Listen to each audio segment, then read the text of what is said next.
from a technical perspective, John, you've looked at mixed martial arts, fighting in general, and grappling. What's the difference between fighting and grappling? That's something I'd love to ask all of you. Maybe John, you can start. When you talk about fighting, you mean unrestricted MMA type fighting? Yeah, well, it's funny you said unrestricted MMA type fight. MMA type fighting. So there's street MMA, fighting. Yep. There's MMA fighting, and then there's grappling. Purely the sport of grappling. You're saying, okay, what's the difference between MMA and grappling? Yes. Okay. See, that would have been a much better question to ask. Well, the single, when you talk about grappling, you're talking about jiu-jitsu rules, or? Yeah, I mean, you could maybe also mention different rule sets that somehow fundamentally change the sport. Yeah. In the sport of mixed martial arts, you've got two ways to inflict damage on the human body. You've got kinetic energy, which is done through striking, kicking, knees, elbows, fists, and you've got isometric tension used along the lines of lever and fulcrum, which can be used for strangulation and joint breaking. In grappling, you lose one of those. You're no longer allowed to hurt your opponent with kinetic energy. You can do it accidentally through a throw, but you're not allowed to just, knock someone out with a throw in most grappling sports. It can happen, but it's relatively rare, and it's not encouraged by the rule set.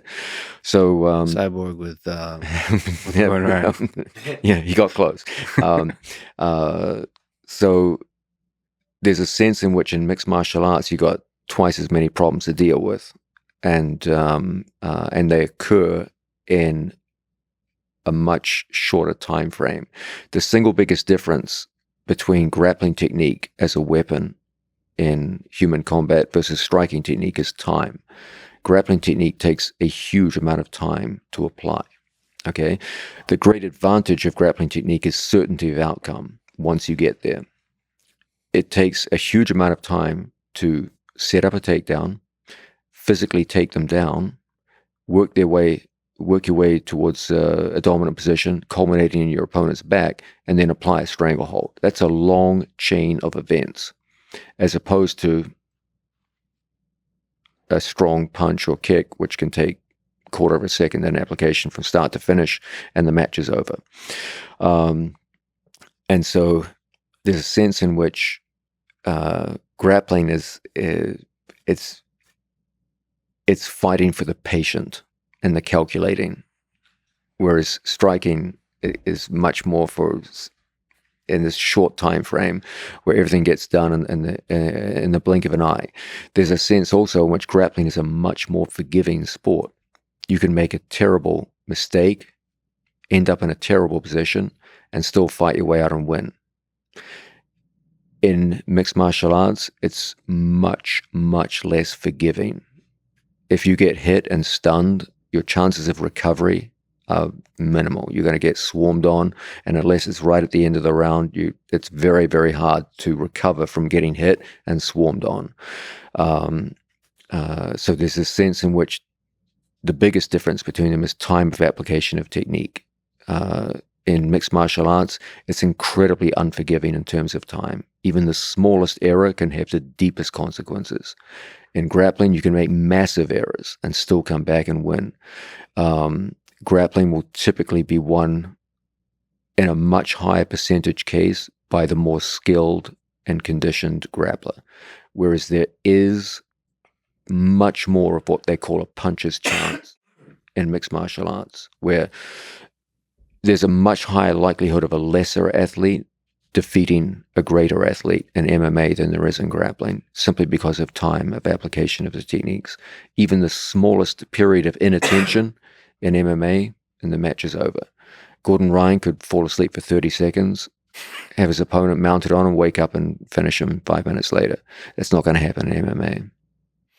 Okay, so the stakes are much higher. You can do a lot of damage in a very small amount of time, and the temporal dynamics of how things happen is very different. Everything you'll see will be a reflection of that. Then you go further into things like rule sets. In the sport of grappling, if Gordon Ryan comes out and sits down in the middle of the mat, his opponent must follow him to the ground and engage. In mixed martial arts, if you come to the center of the cage and sit down, the other guy can just walk away from you. They're completely oriented in different directions. Grappling is ground-centered. MMA is typically standing-centered. At the beginning of every round, you have to start standing again. If I disengage from a ground grappling situation, stand up and walk away from my opponent must follow me up to the feet. In grappling, it's the exact opposite. If I sit to the ground, my opponent must follow me to the ground. It's written into the rule set. And so one is inherently ground-oriented and one is inherently standing-oriented. So it's more difficult to dictate where the fight happens in mixed martial arts. Yes, you have to be able to impose where the fight is, whereas in grappling, you can simply choose it. So, George, what is your sense of the difference in terms of how you approached it between the two sports? So you also are a student of wrestling and grappling.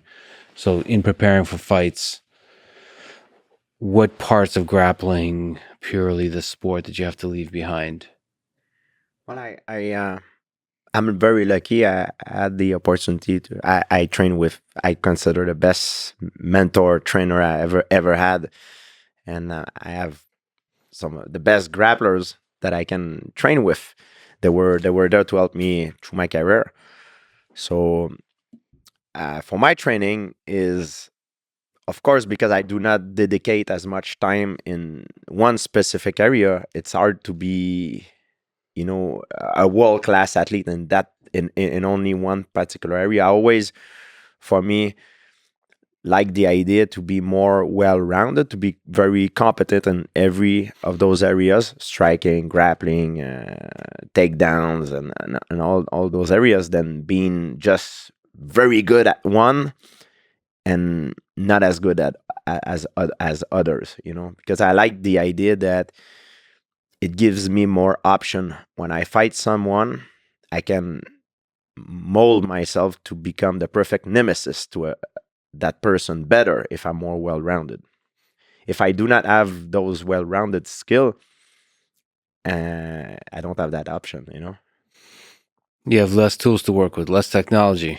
What about you, Gordon? What do you think is very distinct about grappling in the way you approach it versus fighting? I think most of it was covered, but I think that the one of the big things is the fact that when you're looking at MMA, you have a pretty general, agreed upon, and unified rule set. Where if you look at UFC versus Bellator, they have slight differences in the rules, maybe, but it's pretty much the same thing. Whereas in grappling, you have EBI rules, then you have ADCC rules, you have IBJJF rules, you have no time limit rules, and each rule set will play to the skills of different athletes. If you do ADCC rules, it generally is slightly biased towards wrestlers, or if they can stall to the overtime and then hit a takedown in the overtime and not really do any jiu-jitsu, but they score a takedown, they're going to win.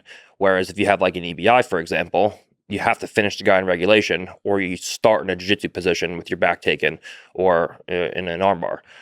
So I think that you have certain rule sets that play in the favor of certain athletes. And certain athletes can win in one rule set, but then they just have no chance of winning in the other. Like when I fought Yuri the first time in EBI, I beat him in EBI. The chances of me beating him on that night under an ADCC rule set were probably pretty low. When I fought Leandro Lowe under an ADCC rule set, he beat me that day, but the chances of him beating me on the same day in an EBI rule set were like next to zero. So I think it's interesting that in MMA you have one unified rule set, which have small differences, but they're all generally the same. And in jiu-jitsu, you have a wide variety of different rule sets that have biases towards certain athlete skill sets.